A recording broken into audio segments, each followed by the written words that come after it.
जे मला मुलगी मानतात ते मला धर्मकन्यासुद्धा मानतात. विरोधकाची लायकी नसताना सुद्धा जर एखादा विरोधक तुम्हाला विरोध करत असेल, माझं वाक्य नीट ऐका, विरोधकाची लायकी नसताना जर एखादा विरोधक तुम्हाला विरोध करत असेल तर त्याला माफी मागण्याऐवजी संघर्षाची तयारी ठेवा, मोठे व्हाल तुम्ही. गोड असं वातावरण आहे. त्या ईश्वराच्या प्रांगणामध्ये जमलेले तुम्ही सर्व मायबाप, श्रोते मायबाप, तुम्हा सर्वांना जामवाडी ग्रामस्थ मंडळी, परिसरातून आलेली सर्व मंडळी, सर्वांना मनापासून धन्यवाद देते. विविध क्षेत्रातील सर्व मंडळी आहे. अगदी आपलं शेतीचं काम उरकून या कीर्तनासाठी हजर राहिलेले माझे शेतकरी बांधव, पुनश्च एकदा सर्वांना मनापासून धन्यवाद देते. कदाचित ज्यांना माहीत असेल अगदी कुशल आहे, पण ज्यांना माहीत नसेल की आजचा कार्यक्रम कशाच्या निमित्ताने आहे, हा काय सप्ताह आहे का, काय एखाद्या देवाची पुण्यतिथी आहे का, संतांची पुण्यतिथी आहे का, कोणतं निमित्त साधून आजचा हा कार्यक्रम आहे. भाग्यवंता घरी भजन पूजन, आपण फार भाग्यवान आहात. ज्या मंडपामध्ये, ज्या प्रांगणामध्ये तुम्ही आम्ही या ठिकाणी बसलो, ह्या ईश्वर सत्तेने आणि ईश्वर कृपेने आपण या ठिकाणी बसलो. कारण पट्टीचे पहिलवान, केसरी पहिलवान, अमाप श्रीमंत व्यक्ती सर्वांनीच आपण मरण अगदी जवळून पाहिलंय. आपल्याला जगण्याची किंमत केव्हा कळते माहिती आहे तुम्हाला? जगण्याची किंमत केव्हा कळते? मरण जर आपण जवळून पाहिलं असेल तर जगण्याची किंमत कळत असते. जर हॉस्पिटलमध्ये डॉक्टर म्हणत असेल गॅरंटी नाही, आणि तरीसुद्धा ईश्वराच्या गॅरंटीने तुम्ही व्यवस्थित होऊन जर घरी येत असाल तर मला वाटतं त्यावेळेस फार मोठी जगण्याची किंमत आपल्याला कळत असते, फार मोठी किंमत कळत असते. केसरी पहिलवान असू द्या, लॉकडाऊनच्या काळामध्ये आपण पाहिलं आहे. मी स्वतः 400-500 दशक्रिया विधीचे प्रवचन केले की जे कोरोनाने गेले.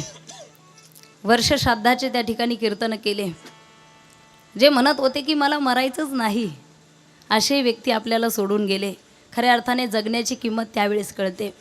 हे जीवन फुलासारखं देवाने आपल्याला समर्पित केलेलं आहे. फार मोठे उपकार त्या देवाचे आपल्यावरती आहे. म्हणून त्या उपकारातून उत्तीर्ण होण्यासाठी, उतराई होण्यासाठी जमलेले माझे वैष्णव बांधव सगळ्यांना मनापासून धन्यवाद देते. महाराष्ट्रभर, महाराष्ट्राच्या बाहेर आउट ऑफ कार्यक्रमासाठी आम्ही फिरत असतो. रोजच कार्यक्रमासाठी गर्दी असते, पण मला माहिती आहे गर्दीपेक्षाही माझ्या मराठवाड्यामध्ये तुम्ही सगळे दर्दी माणसं आहात. म्हणून आज कौतुकाने या ठिकाणी कीर्तन आहे. फार मोठा आनंद आहे माझ्यासाठी. आणि ही जी शिस्त आहे महिला मंडळांची बघा तुम्ही, मी कीर्तनामध्ये कौतुकाने सांगत असते की मुंग्यांची जी लाईन असते ना, मुंग्यांची, माझी भाषा कळते ना तुम्हाला? हां हां मग ठीक आहे. मुंग्यांची जी लाईन असते ती जमिनीवरून जरी चालली तर अगदी रांगेत चालत असते, बरोबर आहे ना? माझ्यापेक्षा अनुभवी आहात तुम्ही. आणि ती जर लाईन भिंतीने चालली तर ती लाईन कशी चालते? वाकडी तिकडी चालते, बरोबर आहे ना? झोपले का तुम्ही? नाही. कशी चालते मग? भिंतीने तीही सरळच चालते. तसं ह्या माझ्या माता भगिनी अगदी मस्त या कीर्तनासाठी जसं पाहिजे तशी या ठिकाणी बैठक त्यांची आहे. त्यांना मनापासून धन्यवाद देते. एकल्याचा नवता खेळ म्हणून मेळ मेळविला. कीर्तनासाठी, भजनासाठी, संप्रदायासाठी, अगदी धर्मासाठी आपण सगळेजण एकत्र येत असतो. आणि म्हणून या ठिकाणी जेवढे वारकरी मंडळी आहे तुम्हा सर्वांना प्रथम मनापासून धन्यवाद देते. कारण तुम्ही सर्वजण या स्टेजवरती आहात म्हणून या कीर्तनाला शोभा आहे. या ठिकाणी ज्यांची गोड चाल झाली आहे, हरिभक्तपरायण आमचे लकडे महाराज, फार गोड आवाज आहे. साक्षात सरस्वती त्यांच्या जिभेवरती आहे. म्हणण्याची पद्धत फार गोड आहे. मी फार तुमच्यापेक्षा अनुभवाने आणि वयाने कमी आहे. काही काही माणसाला हावभावच जास्त करायची सवय असते, म्हणणं फार कमी असतं. म्हणणं फार कमी असतं, हावभाव फार मोठे असतात. एका ठिकाणी कीर्तन झालं आणि कीर्तनामध्ये एक प्रमाण आलं होतं, वासना वडाळ गाई गड्यांनो, वासना वडाळ गाई. त्याने गायकाने प्रमाण उचललं, वासना वडाळ गाई गड्यांनो, वासना वडाळ गाई. आणि जसा त्याचा पंखा चालू झाला, हाताचा पंखा, टाळबंद, म्हणजे काहींना टाळ वाजू लागले की स्वर जातो. हां, बरेचसे प्रॉब्लेम. आणि त्याचा हा पंखा चालू झाला आणि शेजारच्याच्या तोंडावर बुक्की बसली. जशी बुक्की बसली की तराट तोंड सुजलं त्याचं. हा काही काही जण हात असा वर नेतात पण खाली खर्जेत म्हणत असतात. हात कुठे गेलाय बार वर ते म्हणणं आहे. फार गोड असा आवाज आहे. लकडे महाराजांना मनापासून धन्यवाद देते. हरिभक्त परायण खऱ्या अर्थाने ज्यांच्यामुळे या ठिकाणी आज आम्हाला यावंच लागलं, आमचे शरद महाराज या ठिकाणी आहेत, त्यांनाही मनापासून धन्यवाद देते. हरिभक्त परायण आमचे मृदंगाचार्य माधव महाराज या ठिकाणी आहेत, त्यांनाही धन्यवाद देते. मला तुम्हाला विनंती करायची, जरा इथं जर समोर आले ना तुम्ही तर मला बरं वाटेल बरं का. आपलं 8:30 ते 10:30चं कीर्तन आहे. पुढे या पुढे या पुढे या पुढे या. नाही, मी तुम्हाला कोणताच प्रश्न विचारणार नाही. बसा, बिनधास्त बसा. या ठिकाणी महाराज आहेत, त्यांनाही धन्यवाद देते. हरिभक्त परायण पवन महाराज या ठिकाणी आहे, ज्यांची माईक सिस्टीम या ठिकाणी आहे, त्यांनाही धन्यवाद देते. या ठिकाणी या कार्यक्रमासाठी खऱ्या अर्थाने आम्हाला ज्यांनी घराघरापर्यंत पोहोचवलं, वारकऱ्याच्या आणि वैष्णवाच्या हृदयापर्यंत ज्यांनी आम्हाला पोहोचवलं, असे असणारे मराठी वॉस्पॉट या चॅनलचे या ठिकाणी सर्व आलेले आहेत, त्यांनाही मनापासून धन्यवाद देते. तुम्हा सर्वांना मनापासून धन्यवाद देते. इकडे विनेकरी बाबा आहेत, त्यांनाही धन्यवाद देते. या कार्यक्रमासाठी उपस्थित सर्व सज्जन मंडळी आहेत तथा प्रमुख उपस्थिती आमचे बंधू युवा सेना शिवसेना जिल्हा अध्यक्ष भाऊसाहेब दादा घुगे या ठिकाणी आहेत. वारकरी संप्रदायामध्ये आमच्या भाऊसाहेब दादांचं अग्रेसर असं कार्य आहे आणि जेव्हापासून तुम्ही अति लक्ष घातलंय तर एक क्रांती ज्योत त्या ठिकाणी या मराठवाड्यामध्ये जालना जिल्ह्यामध्ये आम्हाला दिसून येते. तुम्हाला ज्या वेळेस आम्ही फेसबुकला पाहतो, सोशल मीडियाला पाहतो, एक तरुणांना प्रेरणास्थान असणारे आमचे भाऊसाहेब दादा या ठिकाणी आहेत, त्यांनाही मनापासून धन्यवाद देते. सर्वांना मनापासून धन्यवाद देते. तुम्हा सर्वांना ज्ञात आहे तरीसुद्धा या ठिकाणी सांगून जाईल. भाऊसाहेब पाटील वाडेकर आज अण्णांच्या 73 अभिष्ट चिंतन सोहळ्यानिमित्त आजचा कार्यक्रम आहे. फार पुण्य घेऊन या ठिकाणी या समाजामध्ये तुम्ही आलात, कारण नावाच्या समोर लोकनेते हा विशिष्ट माणसाला पद लागत असतं. लोक आपणाला किंवा आपल्याला जेव्हा समोर नेत असतात, पुढे नेत असतात, क्रांती आपण करतो आणि लोक आपल्याला पुढे नेत असतात, मला वाटतंय त्यालाच लोकनेते हा शब्द शोभून दिसतो. लोक पाठीमागं बोटं मोडतात आणि स्वतः लोकनेते नाव लावून घेणं हे जसं उचित राहत नाही. आज फार मोठ्या पदावरून अनेक पदं त्यांनी घेतलेले आहेत आणि हे सगळं करत असताना, समाजकार्य करत असताना, धर्माची सेवा करत असताना मला आज खऱ्या अर्थाने सांगायचे की तुमच्यासारख्या व्यक्तीने कीर्तनाव्यतिरिक्त या स्टेजवरती आणखी एखादा कार्यक्रम ठेवला असता, कोणताही कार्यक्रम ते ठेवू शकले असते, पण नाही, त्यांनी कीर्तनाचाच कार्यक्रम ठेवला. ही धार्मिक अवस्था, ही धार्मिक श्रद्धा त्यांची आहे. मी उदंड आयुष्य, चांगलं आरोग्य अण्णांना लाभो ही पांडुरंगाचरणी प्रथम प्रार्थना करते.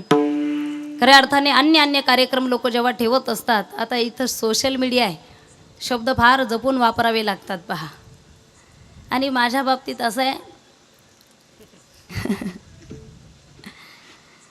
जे मला मुलगी मानतात ते मला धर्मकन्यासुद्धा मानतात. विरोधकाची लायकी नसताना सुद्धा जर एखादा विरोधक तुम्हाला विरोध करत असेल, माझं वाक्य नीट ऐका, विरोधकाची लायकी नसताना जर एखादा विरोधक तुम्हाला विरोध करत असेल तर त्याला माफी मागण्याऐवजी संघर्षाची तयारी ठेवा. मोठे व्हाल तुम्ही, मोठे व्हाल. आणि इथपर्यंत जो प्रवास आहे, फार मोठा प्रवास करत असताना समाजकार्य आमच्या अण्णांनी केलेलं आहे. सरपंच ते चेअरमन जामवाडी, विविध कार्यकारी सोसायटी या सगळ्या कामामध्ये अग्रेसर असणारे अण्णा या ठिकाणी आहेत. मला वाटतं तुमची संचोरी पूर्ण हो आणि त्या 100 वर्षाच्या कालखंडामध्ये सुद्धा आमच्यासारख्यांचं कीर्तन या ठिकाणी हो. हे सगळे वैष्णव या कार्यक्रमासाठी येवो ही तुम्हाला या ठिकाणी शुभेच्छा मी देते. या ठिकाणी कुळी कन्या पुत्र होती जे सात्विक, तयाचा हरिक वाटे देवा. एखाद्या शिक्षकाचा मुलगा शिक्षक होईल की नाही याची गॅरंटी नसते. गाणाराचा मुलगा गाणाराच निघेल याची गॅरंटी नाही. त्याला वाटतं तो गाणारा निघावा, त्याला वाटतं तो गाणारा निघावा, पण जर कुठंतरी संस्कार चुकले तर तो पिणारा निघतो. पण आज खऱ्या अर्थाने हा कारभार चालत असताना, एवढा मोठा कार्यभार चालत असताना अण्णांचे जे सुपुत्र आहे श्री प्रशांत भाऊ वाडेकर, माजी पंचायत समिती सदस्य आणि उपाध्यक्ष BJP जालना जिल्हा, त्यांनाही मनापासून धन्यवाद देते आणि सांगून जाते, जनसेवा आणि आईवडिलांची सेवा हा जीवनातला फार मोठा परमार्थ आहे. हा परमार्थ उदंड तुमच्या आयुष्यामध्ये घडत राहो. त्यांनाही मनापासून धन्यवाद देते. इथं जमलेले सर्व मंडळी, सर्वांचे नावं घेणं उचित नाही. अगदी आपल्याला वारकरी संप्रदायाच्या नियमाने वेळेमध्ये कीर्तन सेवा करायची आहे. उपस्थित सगळी मंडळी सर्वांना पुन्हा एकदा धन्यवाद देते. कार्यक्रमाला सुरुवात करते. विठ्ठल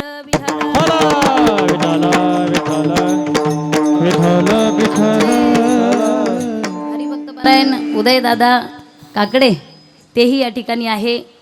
बदनापूरजवळ अकोला गाव आहे आणि फार सुंदर गाव आहे की ज्या गावामध्ये विविध वारकरी संप्रदायाचे कार्यक्रम ते राबवत असतात. त्यांनाही मनापासून धन्यवाद देते. अभंग सगळ्यांच्या पाठातील आणि गोड अभंग आहे. जीवन जगत असताना संगत किती महत्त्वाची आहे.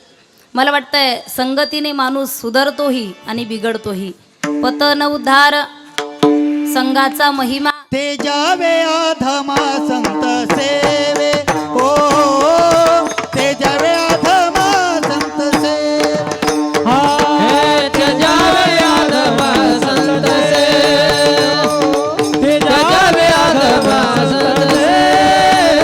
पतन उद्धार संघाचा महिमा, ते जावे अधमा संत सेवे, ते जावे अधमा संत सेवे. पतन उद्धार संघाचा महिमा, ते जावे ते जावे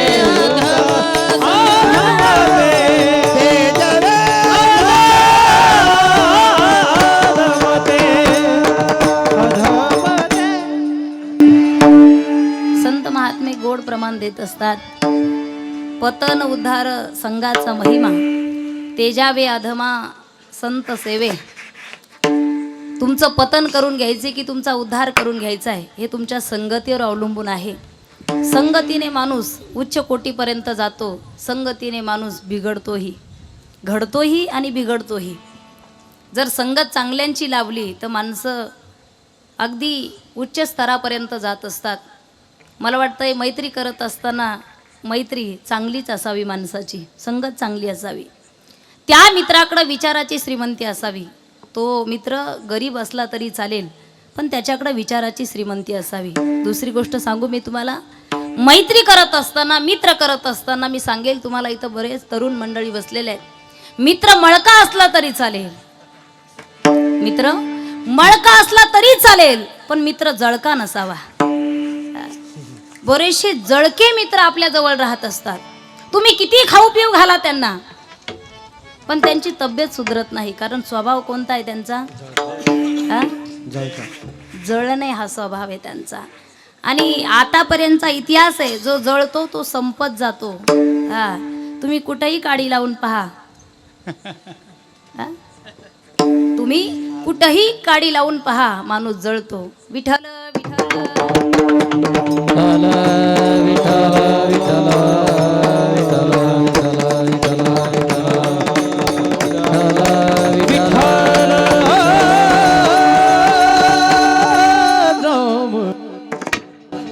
कार्यसम्राट माजी मंत्री अर्जुन भाऊ खोतकर त्यांचंही आगमन या वैष्णवांच्या मेळाव्यामध्ये झालेलं आहे. त्यांनाही मनापासून मी धन्यवाद देते. तर चांगल्या चांगल्या माणसाचं आयुष्य उद्ध्वस्त होतं. अगदी एक छोटासा दृष्टांत देऊन जाईल की जो परमार्थालाही उचित आहे, जो संसाराला सुद्धा उचित आहे आणि जीवन जगत असताना कदाचित राजकारणाला सुद्धा तो उचित ठरेल. अगदी तुमचा जास्त वेळ न घेता तो दृष्टांत मी देऊन जाईल. एकदा राजहंसाने कावळ्याची संगत केली. आता राजहंस पक्षी माहिती आहे तुम्हाला, फार हुशार, विद्वान, फार हुशार पक्षी आहे राजहंस. कारण त्या राजहंसाला पाणी आणि दूध जर एकत्र प्यायला दिलं तर राजहंस पक्षी इतका हुशार आहे की त्यातलं फक्त दूधच ग्रहण करतो, पाणी शिल्लक ठेवतो, इतका हुशार आहे. पण त्या राजहंसाने कावळ्याची संगत केली. जर तुमच्या कावळा लक्षात आला तर मला वाटतंय दृष्टांत सुद्धा चांगला लक्षात येईल. कावळ्याची संगत केली. आता राजहंस कुठे कुठे राजा भोज, राजहंस कुठे, तो कावळा कुठे. त्या कावळ्याला म्हणजे निवदावरचं खाल्ल्याशिवाय त्याचं पोट भरत नाही. कावळा लक्षात आला असेल तर कळेल. अरे राजहंसाची आणि त्या कावळ्याची मैत्री झाली.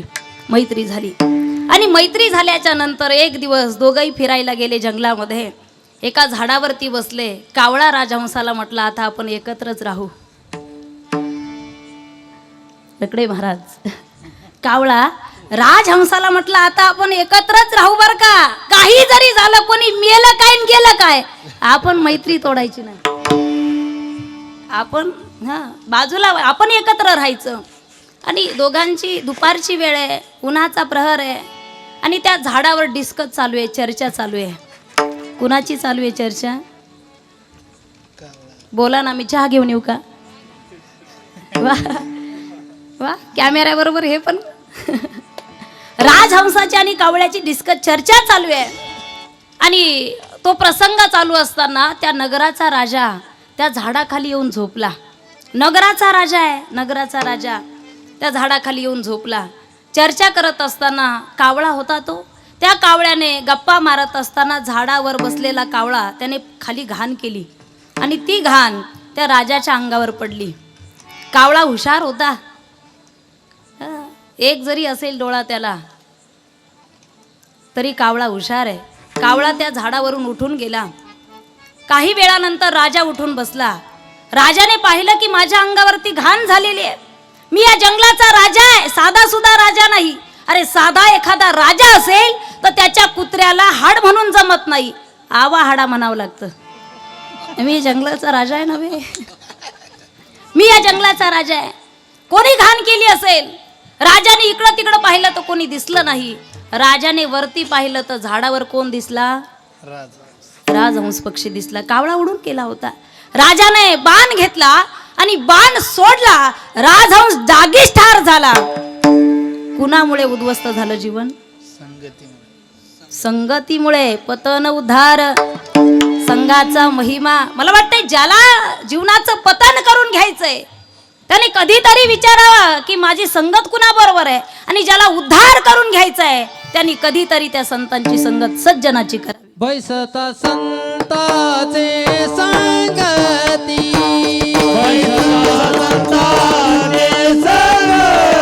हा कळो आले कमळापती, आपुले कोणीच नव्हती हो, विषय चित्ती दृढ झाला.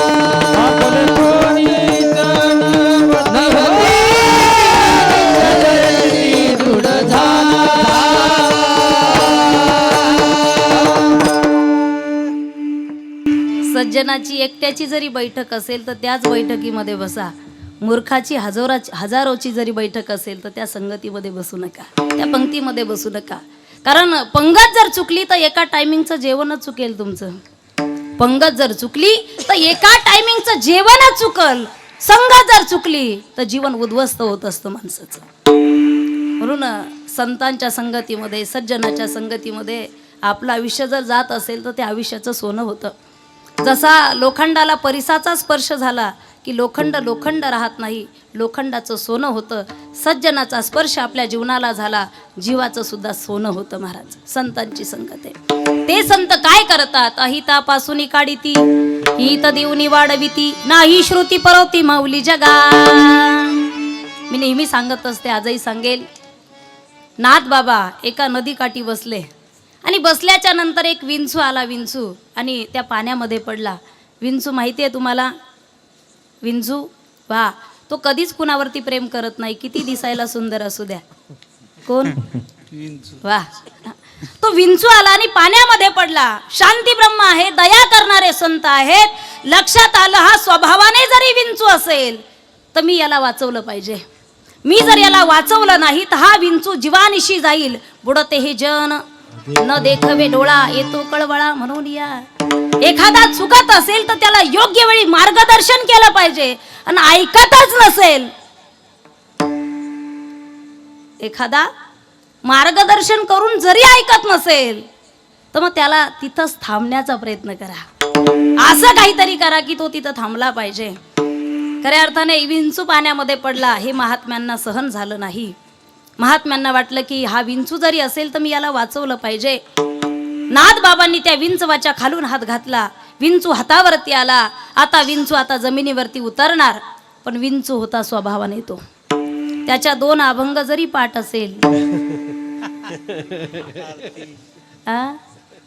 2 अभंग जरी त्याच्या पाठ असेल तर तो स्वभावाने विंचूच आहे. त्याचे कपडे जरी सुंदर असेल तर स्वभावाने विंचू आहे. वारीला जरी जात असेल एखाद्या दिवशी तर स्वभावाने विंचू हातावर आला. त्याने विचार केला, म्हटले गाव ज्या महात्म्याने मला एवढ्या प्रेमाने उचललं, आतापर्यंत असं झालं नाही की मला एवढ्या प्रेमाने कोणी उचललं. कदाचित या महात्म्याला माझा स्वभाव माहीत नसावा. माझं काम नाही का मी माझा स्वभाव दाखवून दिला पाहिजे. उतरत असताना विंचू हाताला चावला. महाराजांच्या दणका दिला. महाराजांनी हात झटकला. विंचू पाण्यामध्ये पडला. परत लक्षात आलं याने दिलेला दणका आज ना उद्या नीटच होणार आहे. पण बुडते हे जन, मी जर याला वाचवलं नाही तर हा जीवानिशी जाईल. परत महाराजांनी पाण्यामध्ये त्या विंचवाच्या खालून हात घातला. विंचू हातावरती आला. विंचू होता तो स्वभावाने विंचू. कदाचित माळी घातली असेल त्याने, पण स्वभावाने विंचू आहे. कीर्तनाला सप्ताहाला वर्गणी जरी देत असेल तर तो स्वभावाने विंचू आहे. विंचू वर आल्याच्या नंतर विंचू विचार करू लागला, पहिला दणका देऊन सुद्धा महात्म्याने मला परत हात लावला. कदाचित पहिला दणका बसलाच नसावा, दुसरा देतो म्हटला. आता अनंत वाचाळ बरळती बरळ. दुसराही दणका, त्याचा स्वभावाचे दणके देत राहतो. दुसराही दणका दिला. महाराजाने हात झटकला. वेदना झाल्या हाताला. हात झटकला. विंचू पाण्यामध्ये पडला. एक सज्जन माणूस तिथं आला. महाराज काय करताय? विंचू आहे ना तो, कळत नाही का महाराज तुम्हाला? विंचू आहे महाराज तो. विंचू दिसायला जरी सुंदर असेल, चोपडा असेल, टकाटका बोलत जरी असेल, तो स्वभावाने विंचू आहे. त्याचा चावण्याचा वाईट गुणधर्म सोडत नाही. महाराज कशाला वाचवता? महाराज म्हटले तेच तर मला इथं कीर्तनामध्ये सांगायचंय. तो विंचू असून त्याचा चावण्याचा वाईट गुणधर्म सोडत नाही. मी संत असून माझा वाचवण्याचा चांगला गुणधर्म का सोडू? ते संत, ते संत. संतन के संग लाग रे तेरी अच्छी बनेगी. संतन के संग लाग रे तेरी अच्छी बनेगी. संतन के संग लाग रे तेरी अच्छी बनेगी. संतन के संग लाग रे तेरी अच्छी बनेगी. अच्छी बनेगी तेरी बिगड़ी बनेगी. अच्छी बनेगी तेरी बिगड़ी बनेगी. अच्छी बनेगी तेरी बिगड़ी बनेगी. अच्छी बनेगी तेरी बिगड़ी बनेगी.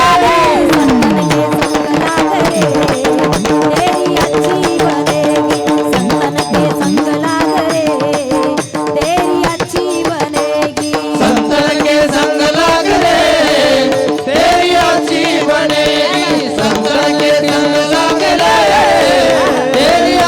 बनेगी.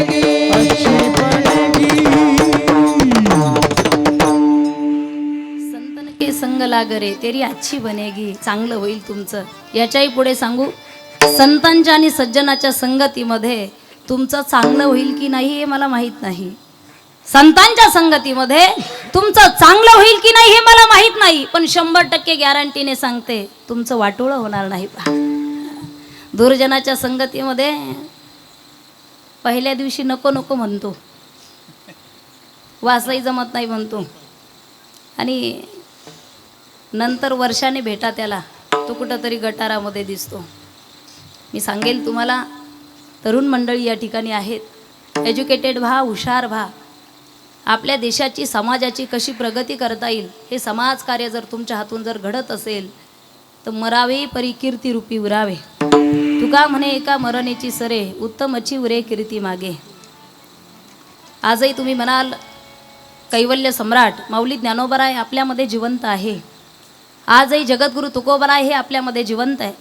आजही छत्रपती शिवराय हे आपल्यामध्ये आहेत. आजही धर्मवीर संभाजी महाराज हेही आपल्यामध्ये आहेत. महाराज, कदाचित तुमचा प्रश्न असेल मला की ताई आहेत म्हणता, आम्ही देहूला येतो, आळंदीला येतो, तुळापूरला जातो, शिवनेरी गडावर जातो, पण कधी या सगळ्यांची आमची भेट झाली नाही. तर माझं एक वाक्य तुमच्या डायरीमध्ये नोट करून ठेवा. काही माणसं जीवन जगून सुद्धा जिवंत राहत नाही. काही माणसं जीवन जगून सुद्धा जिवंत राहत नाही. हा गेलेला सुद्धा गावातल्या लोकांना माहीत होत नाही. माहीत झालं गेला तो किती वर्ष, 5 वर्ष झाले त्याला जाऊन, हो माहीत नाही तुम्हाला. म्हणजे काही माणसं जीवन जगून सुद्धा जिवंत राहत नाही आणि काही माणसं गेल्यानंतर सुद्धा जिवंत राहतात. मरावी परी कीर्ती रूपी उरा. राहिल्या त्या कीर्ती जगा माझी, राहिल्या त्या कीर्ती जगा माझी राहिल्या त्या कीर्ती, जगा माझी राहिल्या त्या कीर्ती. गेले दिगंबर क्या बात है. ईश्वर विभूती राहिल्या त्या कीर्ती, हो हो हो हो जगा माझी. हे गेले दिगंबर ईश्वरी बुद्धी, राहिल्या त्या कीर्ती, राहिल्या त्या कीर्ती जगा माझी.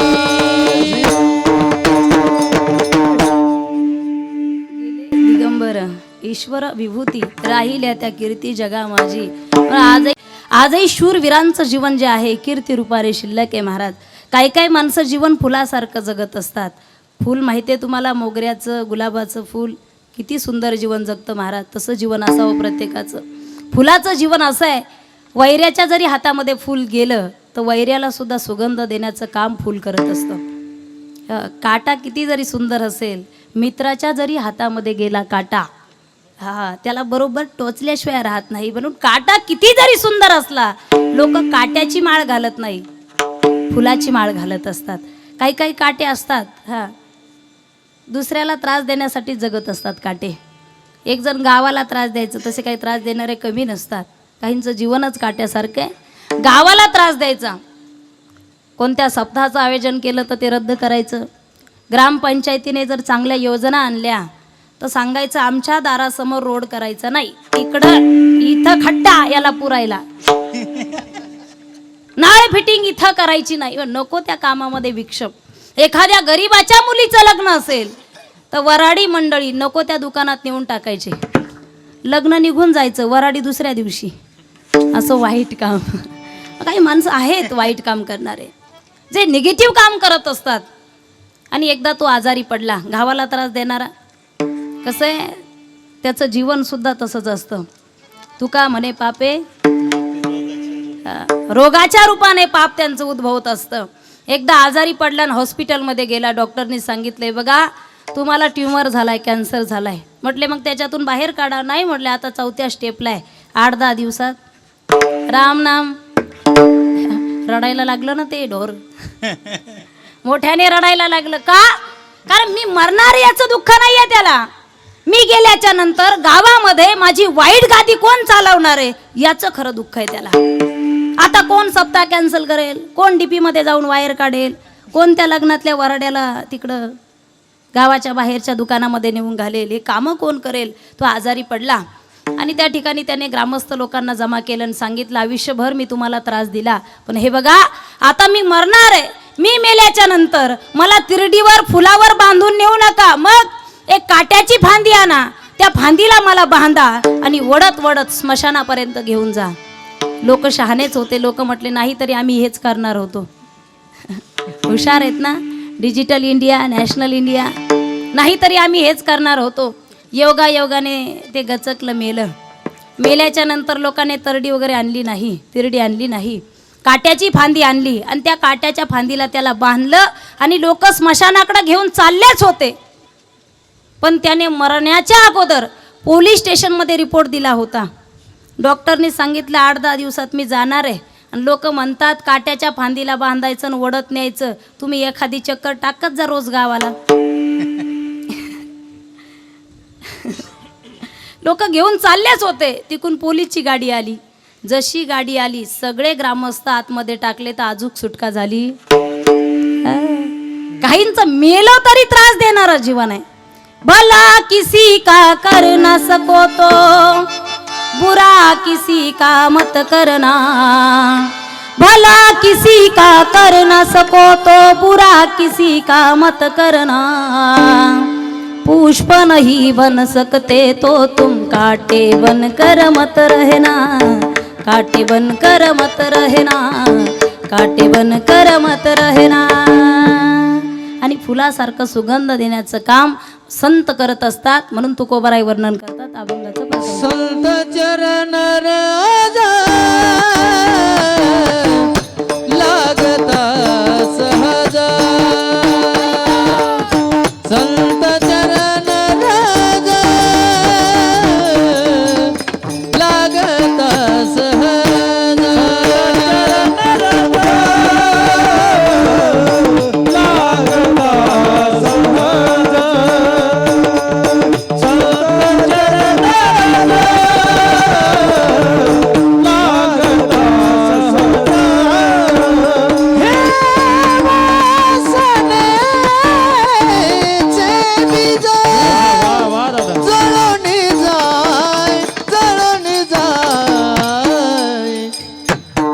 मग राम नामे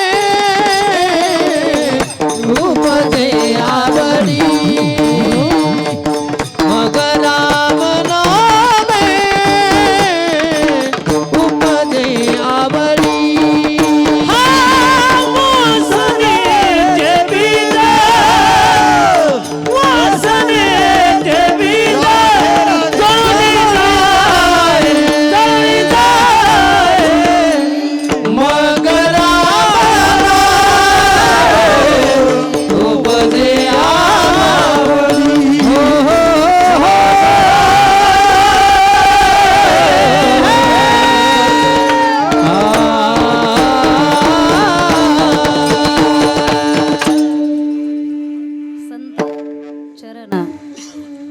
संतांचे चरण. तुमचा फायदा जरी झाला उगाच कुणाचे चरण धरू नका. ज्याचं आचरण चांगलं आहे त्याचे चरण धरा. तुमचं नुकसान जरी होत असेल तर संगत मात्र संतांची करा, सज्जनाची करा. चरण फार महत्त्वाचे असतात. पायाची धूळ फार महत्त्वाची असते. चरणस्पर्श फार महत्त्वाचा असतो. तुम्ही बघा, एखादा पाहुणा तुमच्या घरामध्ये येत असेल, एकदा येऊन लाईट जाणं ठीक आहे, पण पाहुणा रोजच येत असेल आणि लाईट जात असेल पायगुण लक्षात येतो ना तुमच्या. पूर्वीच्या काळामध्ये जेव्हा मुलीचं लग्न जमायचं तर जोपर्यंत 2-3 महिने ते लग्न चालायचं. जोपर्यंत मुलगी सासरी नांदायला जात नाही तोपर्यंत त्या मुलीचा बाप हात जोडून उभा असायचा. सांभाळून घ्या, एकुलती एक मुलगी आहे, कधी जास्त काम लावलं नाही.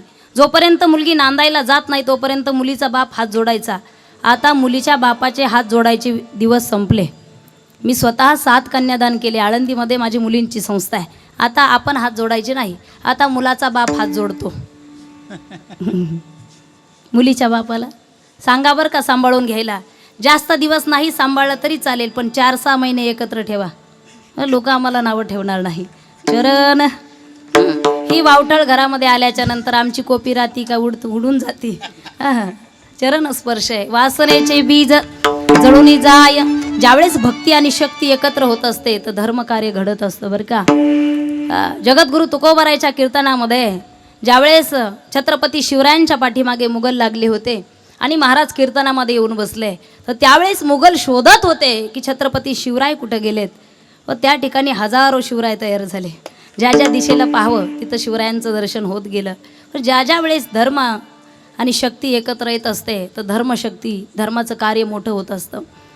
धर्मकार्य करत असताना जीवनामध्ये फार मोठ्या अडचणी येत असतात.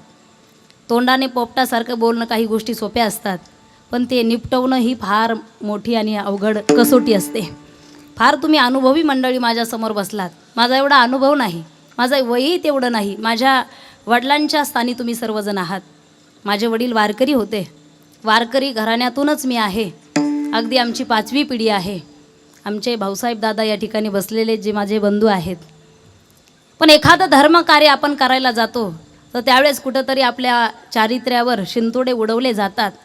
आणि कोण आहे मग, यांच्या घरात कोणी राजकारणी आहे का, यांचे आजोबा काय करत होते, यांचे वडील काय करत होते. मग एखादा माणूस जर धर्मकार्यासाठी समोर येत असेल तर त्याचे पंख छाटले जातात.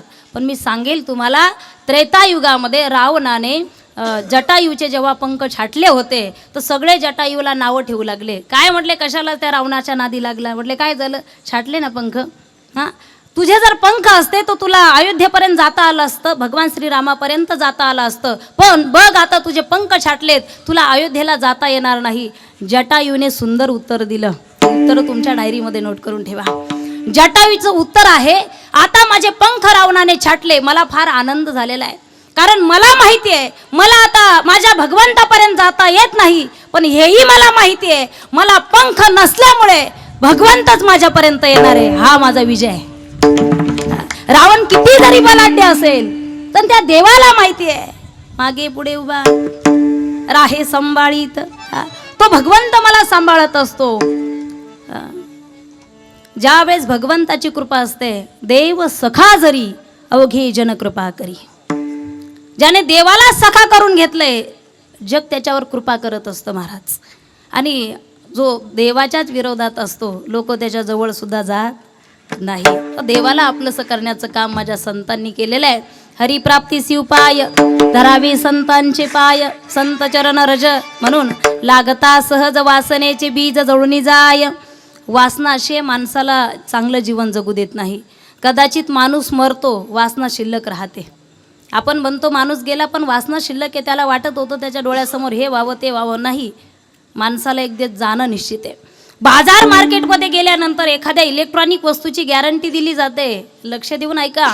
टीव्हीची गॅरंटी आहे, वॉशिंग मशीनची गॅरंटी आहे, पण आपली कुठंच गॅरंटी नाही आहे. कोणत्याही डॉक्टरकडे तुम्ही जा, स्पेशलिस्ट असू द्या, MD असू द्या, सर्जन असू द्या, तुम्ही जर म्हणालात डॉक्टर साहेब हे 10 लाख रुपये घ्या, म्हटले काय नाही, मला 100 वर्ष जगण्याची गॅरंटी द्या. डॉक्टर काय म्हणेल, घ्या गॅरंटी. हां, असं म्हणेल का मी गॅरंटी देतो. हां, डॉक्टरनी सांगितलं तुमचे 10 लाख तुम्हालाच राहू द्या, आणखी मी 4-5 लाख रुपये देतो, कारण मी डॉक्टर असून मलाच माझी गॅरंटी. क्या भरोसा इस जिंदगी का, साथ देती नहीं ये किसी का.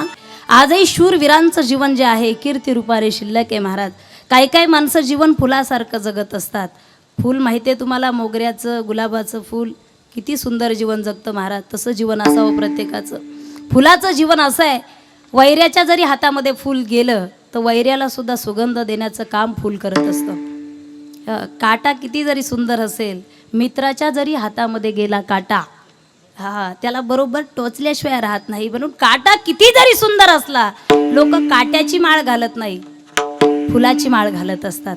काही काटे असतात दुसऱ्याला त्रास देण्यासाठी जगत असतात काटे. एक जण गावाला त्रास द्यायचं, तसे काही त्रास देणारे कमी नसतात. काहींचं जीवनच काट्यासारखं आहे. गावाला त्रास द्यायचा, कोणत्या सप्ताहाचं आयोजन केलं तर ते रद्द करायचं. ग्रामपंचायतीने जर चांगल्या योजना आणल्या तर सांगायचं आमच्या दारासमोर रोड करायचा नाही, इथं खड्डा याला पुरायला, नाळ फिटिंग इथं करायची नाही. नको त्या कामामध्ये विक्षेप. एखाद्या गरीबाच्या मुलीचं लग्न असेल तर वराडी मंडळी नको त्या दुकानात नेऊन टाकायचे, लग्न निघून जायचं, वराडी दुसऱ्या दिवशी.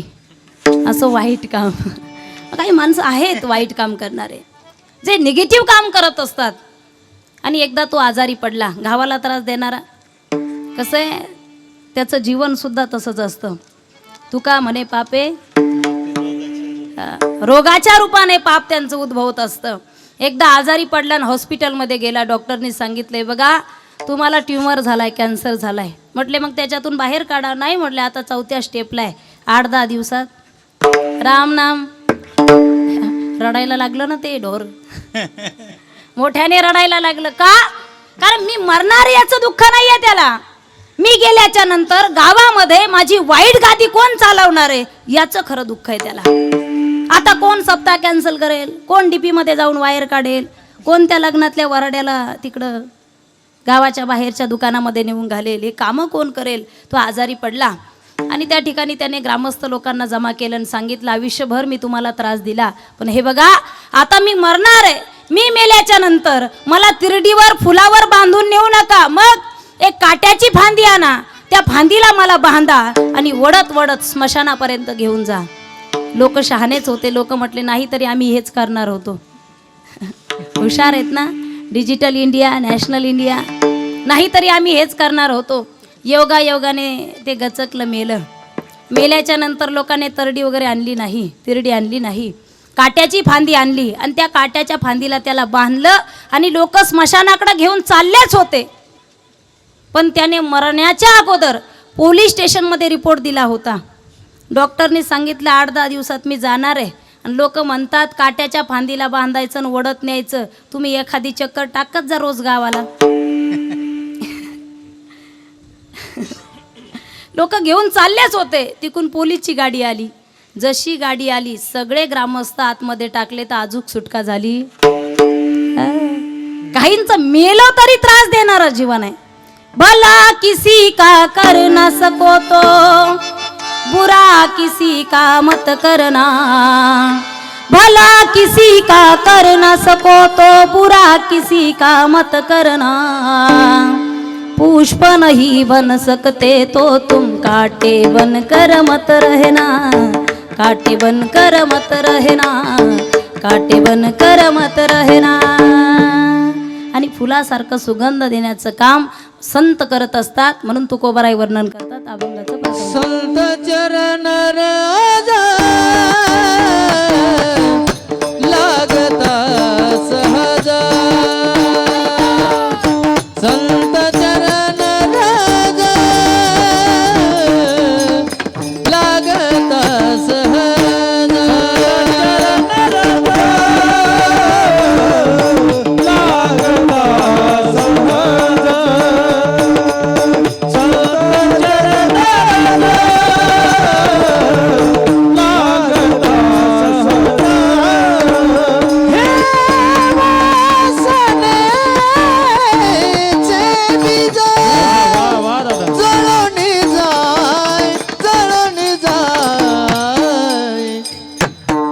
मग राम नामे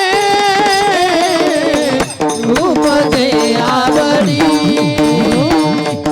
मग राम नामे उपजे आवडी.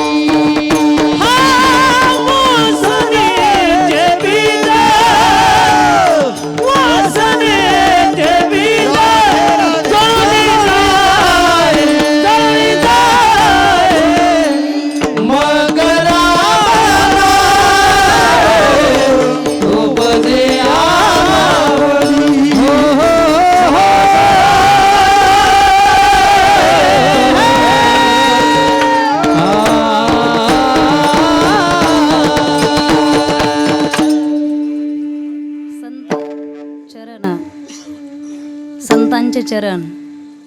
तुमचा फायदा जरी झाला उगाच कुणाचे चरण धरू नका. ज्याचं आचरण चांगलं आहे त्याचे चरण धरा. तुमचं नुकसान जरी होत असेल तर संगत मात्र संतांची करा, सज्जनाची करा. चरण फार महत्त्वाचे असतात. पायाची धूळ फार महत्त्वाची असते. चरणस्पर्श फार महत्त्वाचा असतो. तुम्ही बघा, एखादा पाहुणा तुमच्या घरामध्ये येत असेल, एकदा येऊन लाईट जाणं ठीक आहे, पण पाहुणा रोजच येत असेल आणि लाईट जात असेल पायगुण लक्षात येतो ना तुमच्या. पूर्वीच्या काळामध्ये जेव्हा मुलीचं लग्न जमायचं तर जोपर्यंत 2-3 महिने ते लग्न चालायचं. जोपर्यंत मुलगी सासरी नांदायला जात नाही तोपर्यंत त्या मुलीचा बाप हात जोडून उभा असायचा. सांभाळून घ्या, एकुलती एक मुलगी आहे, कधी जास्त काम लावलं नाही. जोपर्यंत मुलगी नांदायला जात नाही तोपर्यंत मुलीचा बाप हात जोडायचा. आता मुलीच्या बापाचे हात जोडायचे दिवस संपले. मी स्वतः 7 कन्यादान केले. आळंदीमध्ये माझी मुलींची संस्था आहे. आता आपण हात जोडायचे नाही, आता मुलाचा बाप हात जोडतो. मुलीच्या बापाला सांगा बरं का सांभाळून घ्यायला. जास्त दिवस नाही सांभाळलं तरी चालेल, पण 4-6 महिने एकत्र ठेवा. लोक आम्हाला नावं ठेवणार नाही. चरण ही वावटळ घरामध्ये आल्याच्या नंतर आमची कोपी राहती का उडून जाती. चरण स्पर्श आहे. वासनेचे बीज जळून जाय. ज्यावेळेस भक्ती आणि शक्ती एकत्र होत असते तर धर्मकार्य घडत असतं बरं का.